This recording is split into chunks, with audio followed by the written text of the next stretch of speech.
Ladies and gentlemen, once again, welcome to the Rogers Kakasungura YouTube channel. It is cold here in the village, but the environment is clean. Clean air in the village here. I'm breathing clean oxygen. Najua pale town, oxygen is diluted. Lakini hapa, it is genuine, clean, and natural. Kutoka kwa miti. So I told you, niko ndani ya coffee, kahawa huko ndani. That is where I'm recording from. The interior parts of my village. Ninaendelea kusikiza ground. Anyway, Ali Hassan Joho, the CS for mining, is a man in trouble. Why? His appointment as a cabinet secretary is being challenged. I don't know if these things really create value to us, because Oparanya was severally challenged. And I told you this, and I will repeat. If William Ruto decides to put you in office, whether you are a murderer, whether you are a thief, whether you do what, if he has decided, he has decided. There is no amount of court orders. There is no amount of court petitions that can stop Ruto. Ruto never respects courts. Ruto doesn't respect orders.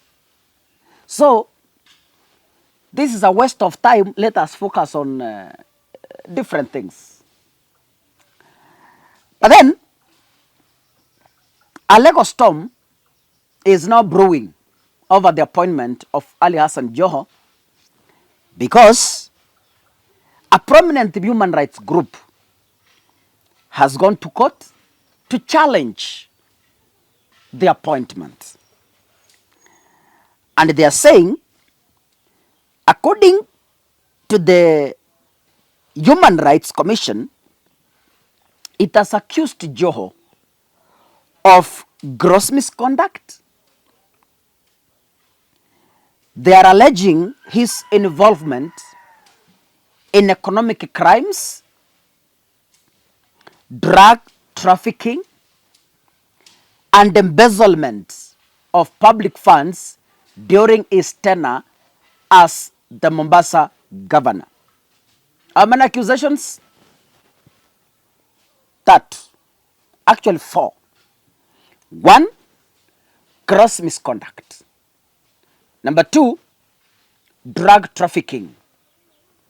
Number 3, embezzlement of public funds.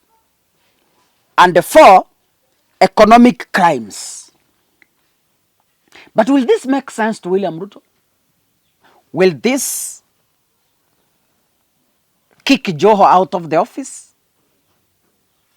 By the end of this analysis, I will let you know why I so believe that this is just, as the Swahili say, kupigia mbuzi gitaa. Now, the petition was filed under a certificate of urgency in Nairobi that calls Joho to be barred from performing his duties until the case is resolved. And this legal battle places Joho in the same class with Wycliffe Ambassador Oparanya, whose case is still in court, challenging his appointment. According to the executive director of the Genesis for Human Rights Commission,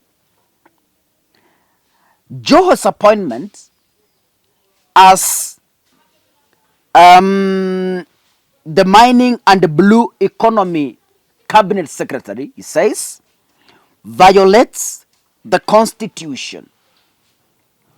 When a resident of Bamburi, Mombasa, argues that Joho is unfit to hold a public office due to his tarnished record.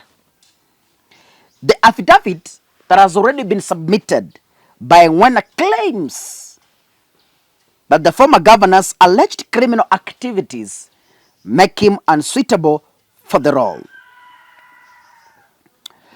The petitioners have also pointed fingers at the National Assembly Committee on Appointment, accusing it of ignoring multiple memorandums that allegedly contained damning evidence against Ali Hassan Joho.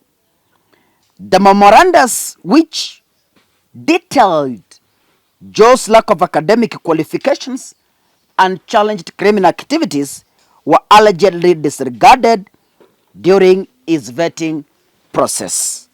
Now, the petition further alleges that Joho was linked to drug trafficking activities as outlined in a dossier presented to Parliament by the late Interior Minister Professor George Saitoti. Although Saitoti later, according to records, cleared Joho of the allegations, the controversy has continued to haunt the former governor. Ngwen has also accused the Office of the Registrar of Political Parties of failing in its duties by approving Joho's appointment despite his questionable past. The petition argues that Joho's previous role as the deputy party leader of the Orange Democratic Movement, where he oversaw government investments and expenditures, should have disqualified him from his current position. Lawrence Mugambi, now wacha tuachie hapo. It's a long document here.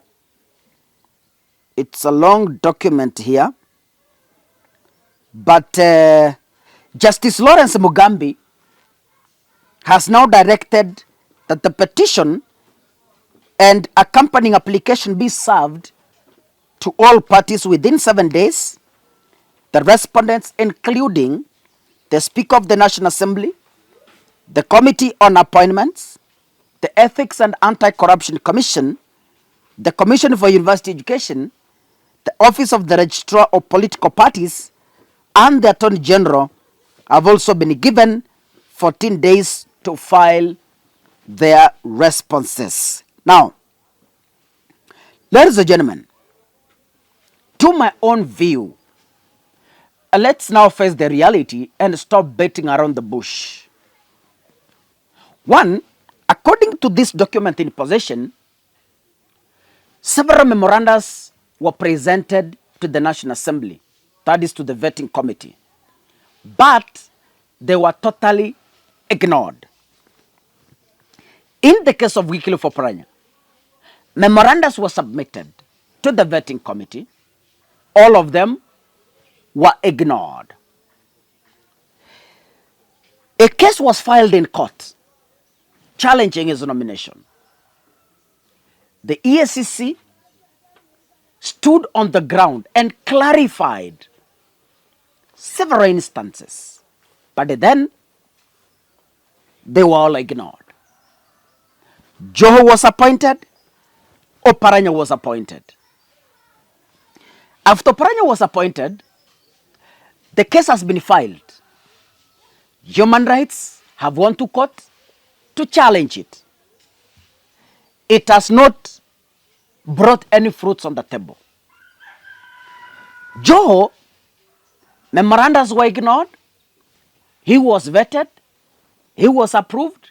He has been appointed. The human rights have gone to court to challenge his appointment. I'm asking Kenyans, and I want an answer on the comment section. Do you think, in your own view, that these petitions are going to stop the two from working? Tunajua serikali ya Kenya kwanza vile iko. Mimi nataka nikuulize kwa moyo unyenyekevu. Do you think that these petitions are going to bear any fruits? Your guess is as good as mine. Ladies and gentlemen, if you're watching this video, kindly click the subscribe button. And of course, remember to turn on your notification bell. God bless you. See you in the next video. Asanteni sana.